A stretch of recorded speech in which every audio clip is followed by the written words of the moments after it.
Hi everyone, my name is Haley and welcome back or welcome to my channel.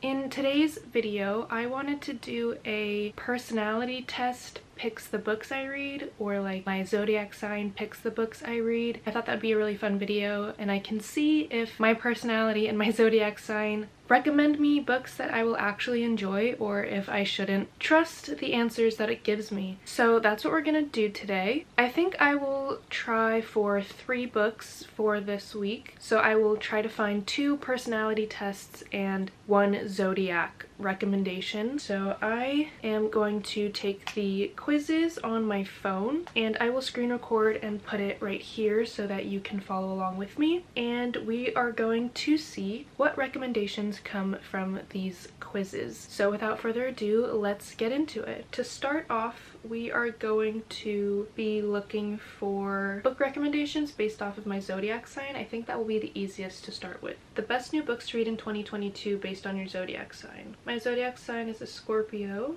Time is a Mother by Ocean Vuong. Time is a Mother is a deeply emotional, intimate, and slowly rejuvenating collection of poems that will speak to Scorpio's brooding and powerful emotional side. In these poems, Ocean Vuong grapples with grief, loss, and restoration in the wake of his mother's passing. I've always wanted to read Ocean Vuong, so I'm gonna screenshot that one. Oh, Sea of Tranquility! I wanted to read this. Since Scorpios crave psychological depth, Sea of Tranquility is sure to connect with their powerful mind. This epic genre-bending tale illuminates humanity as it follows characters across time and space, from the Canadian wilderness in 1912 to a writer who has left her colony on the moon to travel the earth on a book tour. This novel is simply mesmerizing by Emily St. John Mandel creatively weaves 3 main stories into a transcendent work of fiction. Okay, screenshot that one. Let me check the New York Post list.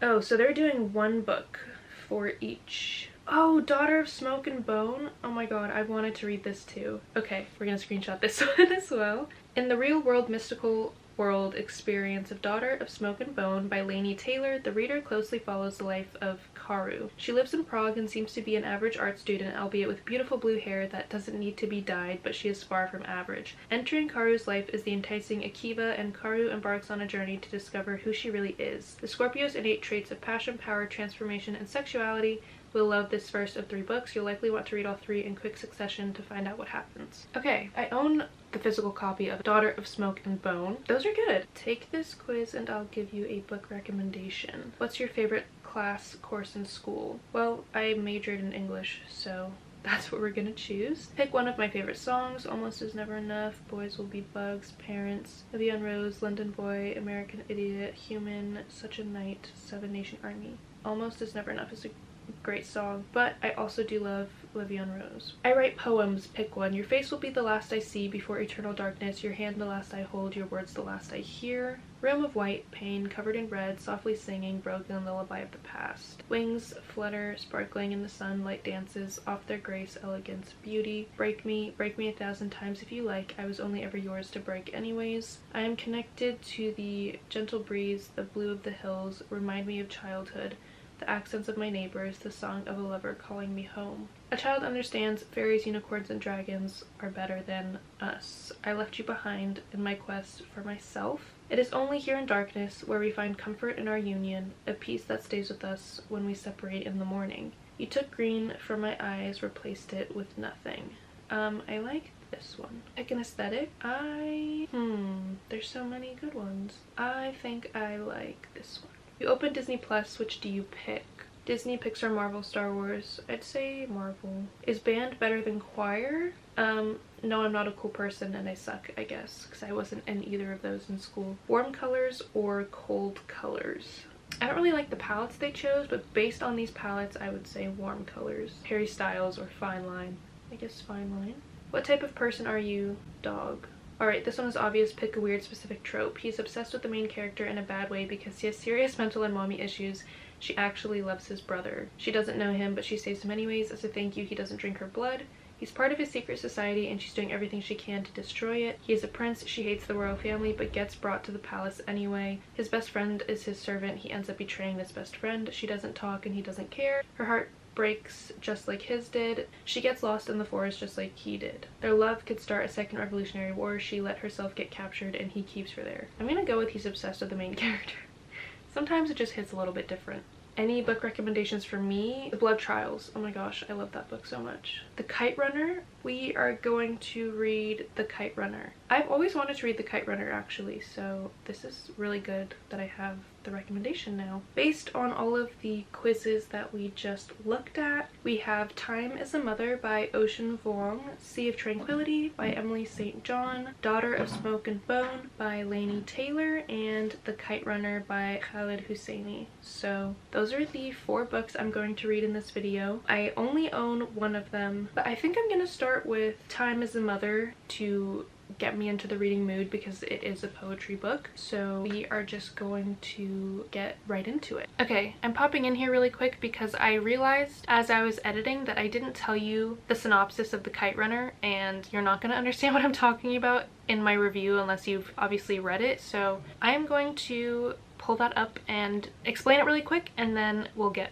into the rest of the video. So it says, 1970s Afghanistan, 12-year-old Amir is desperate to win the local kite fighting tournament, and his loyal friend Hassan promises to help him. But neither of the boys can foresee what would happen to Hassan that afternoon, an event that is to shatter their lives. After the Russians invade and the family is forced to flee to America, Amir realizes that one day he must return to an Afghanistan under Taliban rule to find the one thing that his new world cannot grant him: redemption. There you have it. Let's get into my review. Hi guys, it has been a couple of days since I've checked in. I haven't finished the poetry collection. It's really short. I just struggle reading poetry sometimes. But I finished The Kite Runner by Khaled Hosseini today. I listened to it on audio and I listened to it at work. And when I tell you, there was multiple times where I had to like pause the audiobook and not have a mental breakdown at work. I gave this book 5 stars. I feel like there's nothing else to give it. And for me, a lot of what was talked about in the book was very personal to me. And I could relate to some of it, not a lot of it, but at least a little bit, because my mom is from Lebanon. She is Palestinian. They had to flee their country when the war started and not really have a home for a long time, and my grandparents were forced out of Palestine. Even though I haven't experienced things like that personally, my mom and my grandparents have,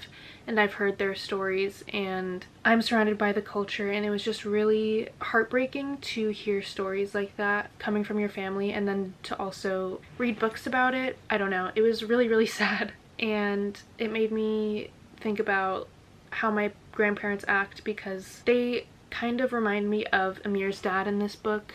They're stubborn. They are very set in their ways. They have such an appreciation for their culture and their homeland, and you know, it was taken from them. So it made me really think about my own family and thousands of other people who have been through something like this as well. And I think it's a really important story to tell. I think Khaled Hosseini did it very, very well. I like that the main character wasn't perfect. It goes to show you that war doesn't care if you're a good person or a bad person. It's going to kill who it's going to kill. I really loved the growth of his relationship with his father. I think it is a stereotype, I think, for Middle Eastern families. Sometimes like the father-son relationship or like the father-daughter relationship isn't very like emotional, and I like that we get to see Amir and his dad's relationship grow and become more of an emotional bond. There's just so many things that happened in that story. Like, even when you flee a country, there's still bad things that are gonna happen to you, and it just sucks. Like, it fucking sucks. I don't know. The story was really, really beautiful, and it's a story that a lot of people need to hear and should hear,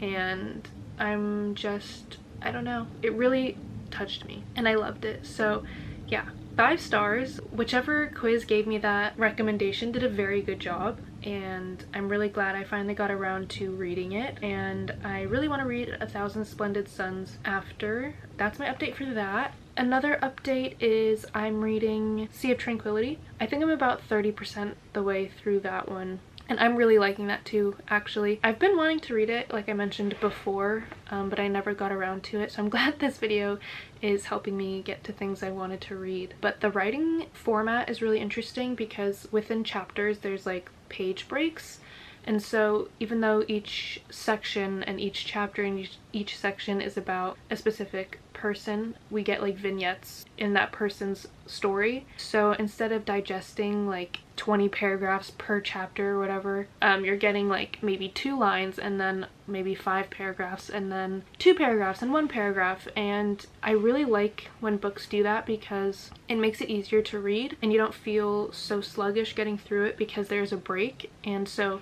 you know whatever amount of information you're about to read, that's all it's going to be for that amount of time. I really like books like that.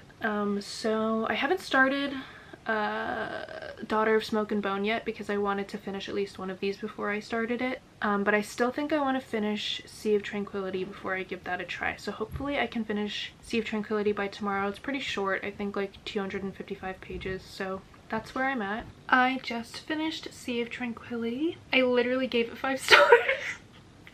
I don't even know how this video is being so successful. I still have 2 books to read, so we'll see if the success keeps going, but I gave it 5 stars. I literally loved it so much, and it was a quick read. It was only like 255 pages on my Kindle, but it was so good. I really loved that like each part of the book was a different timeline, and then within each timeline there's different characters. I don't know, it was just so good. Like the ending I was not expecting. If you've read it, you know what the end is, and I was sitting there like, oh my god, no way, and like my eyes were big and I was just so surprised. And maybe like in hindsight I should have seen it coming, but I was just so immersed in the book and like wanting to know what was gonna happen that I didn't try to figure it out for myself because I didn't have time. I just kept reading and reading. I didn't have time. Okay, anyway, I gave it 5 stars. I really, this is gonna be a little bit spoilery, so I'll put a timestamp for when I stop talking about it, but I really like that you found out information about other characters in parts of the book that were not about them. Like when we found out that Olive was supposed to die during the pandemic while she was on her book tour in Gaspery's chapter, and like that was new information to the reader, but we didn't find out in her chapter. I just really love that. I think that writing style is super cool. And the way that the author like parses out information is just so good, and like, oh my god, I don't even know how to explain it. It was literally just so good. Let me see if I have any notes here. Oh yeah, another thing I really liked was when Olive gives her like TED Talks during her book tour. In each city we get the continuation of the talk. So like she'll have a talk, let's say she's in Chicago, she's giving a talk, and then in that same chapter you'll be out of the talk and like the author will be writing about something else that Olive is doing or whatever. And then in the next chapter, let's say she's in Houston and the talk resumes from where it ended in Chicago, and it like goes through the whole tour like that. I really loved that writing style and those choices. This book was so good. I don't know what else to say. If you want like a really kind of fast-paced sci-fi but not too heavy on the science aspect, but there's still like science in it. Like it's not a high sci-fi, it's like a high fantasy, it's not a high science fiction, if you know what I mean. It just takes place in the future, and if you're new to sci-fi and stuff like that, this writing style will make it really easy to read. And if you've ever seen the movie Tenet, that's what this kind of reminds me of. This will be another spoiler, but like I just didn't put 2 and 2 together that Gaspery was talking to himself until he like brought up the violin. Like that was insane. I don't know, I feel like I should have seen it coming, but I didn't, and I really like when authors can surprise me like that because it doesn't happen very often. I just loved all of the characters and how they all came together and how you learn information about them through chapters that aren't even about them, and I don't know, it was just so good. I'm probably doing a really bad job at explaining this, but all you need to take away from this was it was 5 stars and everyone should read it. I am going to read Daughter of Smoke and Bone. I don't think the poetry collection is going to be 5 stars, but I don't know how to write poetry. I haven't even finished it yet, but I just know that this type of poetry is not my favorite. I don't know if I'm going to rate it, but it definitely won't be 5 stars. But I haven't finished it yet, so I will let you know my thoughts when I do. Hi guys, it is Monday night at like 6:45 p.m. and I finished Daughter of Smoke and Bone audiobook today and I gave it 4 stars. I just can't believe like how successful this is. Yeah, I gave it 4 stars. I really liked the audiobook. I would recommend if you want to read it, it's a good option. But yeah, basically it's about this girl named Karu who lives in Prague, and she has grown up with monsters as a family, but she doesn't really know where they come from or who she is or where she comes from. And the book is about her kind of figuring these things out. And yeah, so I'm probably going to have a spoiler review coming up in the next couple of seconds, so if you don't want to be spoiled, I'll try to put a timestamp to when I'm not talking about it. But I gave it 4 stars because I feel like if I had read this a while ago, like when I was younger and I didn't read so many YA fantasy books, it would have been like a 5-star. But I saw the plot twist coming with Karu being magical. I saw them being the same person like as soon as the other person was like introduced in the book. I just knew they were going to be the same. I feel like since there was no surprise or anything, it kind of bumped it down to a 4-star. There's also a little bit of insta-love, but it makes sense at the end when you realize that Akiva and Karu are really like lost souls because Karu is magical and that was his love, you know what I'm talking about. So I guess it made sense, but at the same time it was just like, before she knew that they were together, when she was alive as magical, she was still in love with him, and I guess that's like their souls and not really themselves, but I don't know. I gave it 4 stars. I really like books with angels in them. Besides The Mortal Instruments, I haven't read a book with angels really. And Chimera, I've only seen that in Teen Wolf. So it was fun to read about it. It was just a fun book. Like, it is YA, but I find the pacing was done really well. And the writing was done really well. It wasn't like annoying to read. I didn't find any gripes with like the format or the writing style or like the quality of the writing. So I really liked that about it. I'm really excited to read the second one because it did end with a little bit of a lovers to enemies type of deal. So I'm very curious to see like if Karu becomes evil, or like not evil but in the eyes of the angels, if she's going to become evil or like what's going to happen. I was really sad when Akiva told her that he killed everyone because he thought that they had betrayed her, and because he thought she was dead this whole time. So I understand where he's coming from. When the part in the book comes up where they're talking about how much pain he was in when he saw her get executed when she was still magical, the emotions were there. Like, I don't know how Laini Taylor did it, but I really felt so bad for him, even though, I don't know, we didn't get a lot of their relationship in the book until like the end, but I still felt really strongly for him and like his sadness. I don't know, it was a really solid YA fantasy, and if you're looking for something that has to do with angels and devils and monsters and action and adventure and love, I would say this is a good place to start. But yeah, I think I'm gonna DNF the poetry collection just because I really am not in the mood to finish it. Don't really know what kind of poetry I like to read at this point because I don't read it very often, but I don't think that Time as a Mother is my style. So I'm just going to save you and me the time, and I'm just going to DNF it. Maybe I'll pick it up later, but for the sake of this video, so I don't need to keep dragging it out, I will be DNFing. Let's think about the success rate of this video. I DNF'd 1 book and I gave 2 books 5 stars and 1 book 4 stars. So I'm going to say this was like an A-. The minus is for the DNF. So that's really good, I think. I think an A- is a really good score for this, especially like I was surprised that it picked books I've wanted to read instead of like books I hadn't heard of before. I was glad that I enjoyed things that I was also getting off of my TBR.